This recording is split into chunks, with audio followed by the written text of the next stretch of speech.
Hi friends, இன்னைக்கு நம்ம போற இடம்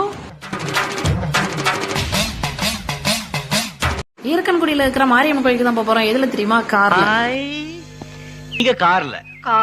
வேற வழியே இல்லாதனால கார்ல போற நிலைமை வந்துருச்சு. நமக்கு என்னதான் இந்த கார்ல போனாலும் நமக்கு பைக் டிராவல் தான் ரொம்ப ரொம்ப பிடிக்கும். அப்படி போயிட்டே இருக்கும்போது இந்த பனைமரம்லாம் சைட்ல வரும். அப்பனா நம்ம ஈரக்கன்குடிக்குள்ள என்ட்ரு ஆக போறோம் அப்படின்னு அர்த்தம். பாதயாத்திரை நடக்கிறவங்களுக்காண்டி இந்த கல் ரோடு கட்டி வச்சிருந்தாங்க. ரொம்ப ரொம்ப நல்ல விஷயம். முன்னாடிலாம் இருக்கக்கூடிய திருச்செந்தூர்லாம் ஃபங்க்ஷன் வச்சனா லாரியில தான் கூட்டு போவாங்க. செம்மையா இருக்கும். அதை லாரின்னு சொல்ல மாட்டாங்க, ராலி அப்படிதான் சொல்லுவாங்க. அதெல்லாம் மறக்கவே முடியாது. இப்பதான் பஸ்ல போயிட்டு இருக்கோம். நம்ம ஃபாலோவர்ஸ் கை காமிக்காங்க பாருங்க. எல்லாரும் ஒரு ஹை சொல்லிருங்க. பார்த்தவனே கண்டுபிடிச்சிட்டாங்க. ரொம்ப ஹாப்பியா இருந்துச்சு. ஒரு வழியா கோயிலுக்குள்ள என்ட்ரு ஆயிட்டோம். செம்ம கிரௌட். இன்னைக்கு சண்டே வர 1 மணி நேரம் நம்ம வெயிட் பண்ணி தான் தரிசனமே பார்க்க முடிஞ்சிச்சு. தரிசனம்லாம் பார்த்து முடிச்சுட்டு வெளியில வந்தாச்சு. நெக்ஸ்ட் போனாக்கு மாவளுக்கு எடுக்கணும். ஏதாவது உடம்பு சரியில்லாம போயிருந்தா, கண் திருஷ்டி விழுந்திருந்தா மாவளுக்கு எடுப்போம் அப்படின்னு சொல்லிட்டு வேண்டியிருப்பாங்க. அதை தான் இங்க எல்லாரும் பண்ணிட்டு இருக்காங்க. பூனாக்கா தான் பண்ண போறோம். அதுக்காக எங்க அம்மா மாவளுக்கு உருட்டிட்டு இருந்தாங்க. இது எப்படி இவ்வளவு டேஸ்டா இருக்கு அப்படின்னு எங்க அம்மாட்ட கேட்டா, நீ வந்தது எதுக்கு தானே?